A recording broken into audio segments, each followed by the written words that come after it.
बिस्मिल्लाहिर्रहमानिर्रहीम। अस्सलाम वालेकुम नाज़रीन, आप यूट्यूब चैनल देख रहे हैं। मैं तवक्कुल हुसैन। आज की कुछ अहम तीन और ताज़ा तरीन खबरें और इनके ऊपर मैं अपना तज्ज़िया मैं आपके सामने रखूंगा। नाज़रीन, मैं आपको बताऊं कि इस वक्त पाकिस्तान तरीके इंसाफ के साथ राब्तों में बहुत तेज़ी आ चुकी है।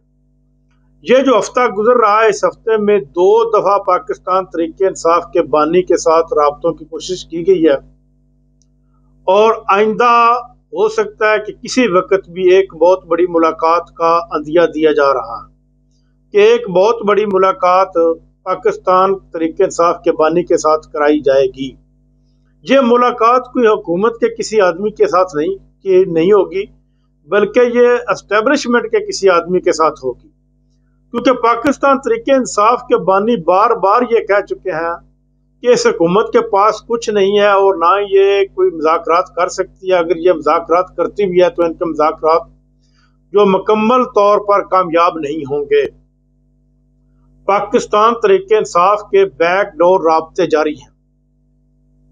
बानी तरीके इंसाफ के साथ राब्तों की कोशिश जो की जा रही है वो इस वक्त KPK के वज़ीर आला और कुछ अहम शख्सियात जिनका तल्लुक KPK से है उनके जरिए किए जा रहे हैं, क्योंकि इस वक्त पाकिस्तान के ऊपर इंटरनेशनल प्रेशर भी बहुत ज़्यादा और ये प्रेशर इस कदर है कि तमाम के तमाम ममालिक पाकिस्तान में सियासी इस्तेहकाम चाहते हैं, ताकि पाकिस्तान में सियासी इस्तेहकाम आए और जिसकी वजह से पाकिस्तान तरक्की की राह पर गामज़न हो और पाकिस्तान में गुर्बत का खात्मा है।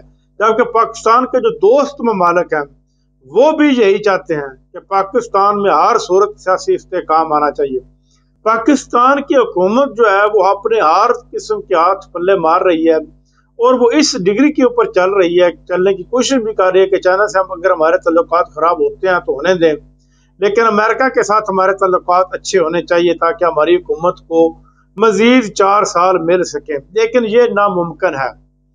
इमरान खान हर सूरत में फरवरी के एंड तक वो जेल से बाहर होंगे और जो ही वो जेल से बाहर आते हैं तो वो लाजमी बात है कि उनको या तो ये हुकूमत गिरानी पड़ेगी और यही एक उनसे तस्दीक कराई जा रही है कि आप इस बात का हलफनामा दे दें कि आप इस हुकूमत के खिलाफ जलसा नहीं करेंगे, लेकिन वो करेंगे। वो वाज़ेह तौर पर कह रहे हैं कि मैं इस फाशिस्ट हुकूमत को और इस फॉर्म 47 से बनने वाली हुकूमत को किसी सूरत भी तस्लीम नहीं करूंगा और ना इसके खिलाफ आराम से बैठूंगा। अगर मेरे जेल में बैठना पड़ा तो मैं बैठा रहूंगा, अगर मुझे मौत भी आ जाए तो मैं मौत कबूल कर लूंगा, लेकिन इस हुकूमत के खिलाफ जरूर निकलूंगा। नाज़रीन, इस वक्त जो अमेरिका की नई बनने वाली हुकूमत है, इसके जो नए सफीर पाकिस्तान में तैनात किए गए हैं, उन्होंने भी ये वाज़ेह कहा कि पाकिस्तान और अमेरिका के जो साबिका हुकूमत है इसके के अंदर जो भी खराबियां पैदा हुई हैं उनको दूर किया जाएगा। पाकिस्तान में सियासी इस्तेहकाम को मजबूत किया जाएगा और पाकिस्तान में इंसाफ के निज़ाम को नाफिज किया जाएगा, क्योंकि यही अमेरिका की सबसे पहली तरजीह है। अमेरिका की नई आने वाली हुकूमत ने पाकिस्तान की फौजी इमदाद बंद कर दी, लेकिन पाकिस्तान की नहीं बल्कि उनको पूरी दुनिया की जहाँ वो फौजी इमदाद अमेरिका देता था वो सब की सब बंद कर दिए। इवन के डोनाल्ड ट्रंप ने यह भी कहा कि अफगानिस्तान में जो हमारा असला या जो कुछ हमारा रह गया वो भी वापस लेंगे। इस वक्त डोनाल्ड ट्रंप जो है वो जारहाना मूड में दिखाई दे रहे हैं और वो दुनिया में को जंगों से पाक करना चाहते हैं और वो चाहते हैं कि दुनिया में अमन हो और अमेरिका बजाते खुद जिन मसाइल का शिकार है उन मसाइल से निकले। और इस वक्त जो आसिफ अली जरदारी हैं वो तो साइड पर बैठे हुए हैं और उनका सिर्फ और सिर्फ यही है कि अगर इमरान खान आ जाए तो इससे हमारे अच्छे तल्लुकात बन जाए। जबकि इमरान खान का इतना इख्तलाफ पीपल्स पार्टी के साथ नहीं है जितना उनका MQM और नून लीग के साथ है।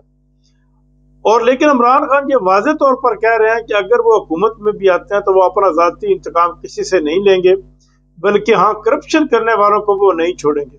ये तो वो उनका वो अंदिया दे चुके हैं। और इस वक्त पाकिस्तान में जो कुछ भी हो रहा है, पाकिस्तान की तरक्की की शरह इंतहाई कम जा रही है, माशी हालात पाकिस्तान के दिन ब दिन खराब हो रहे हैं, कारोबार बंद हो रहे हैं।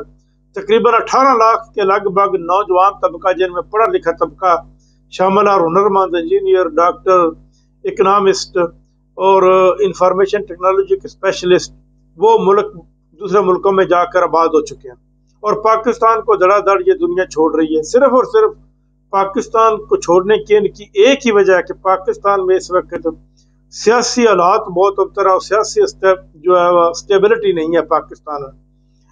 مہنگائی دن بدن بڑھ رہی ہے، بجلی دیکھ لیں، گیس، پٹرول، اور ساتھ ہی ساتھ لیکن اگر معیشت پاکستان کی بہتر ہونے لگتی ہے تو اس کے اوپر کوئی نہ کوئی شب خون پھر ضرور مار دیا جاتا۔ عمران خان کے دور میں پاکستان کی معیشت بہت بہتر ہوئی تھی، لیکن اس کے بعد جو ہی یہ PDM-1 اور PDM-2 کا تجربہ کیا گیا اور پاکستان کی معیشت کو دن بدن اندھیری نگری میں چھوڑ دیا گیا اور پیچھے دھکیل دیا گیا۔ لیکن دیکھیں اب پاکستان پھر اپنے پاؤں کے اوپر سنبھل جائے گا جب سیاسی استحکام پاکستان میں آ گیا۔ ناظرین اب تک کے لیے اتنا ہی، اپنا خیال رکھیے گا، اللہ نگہبان۔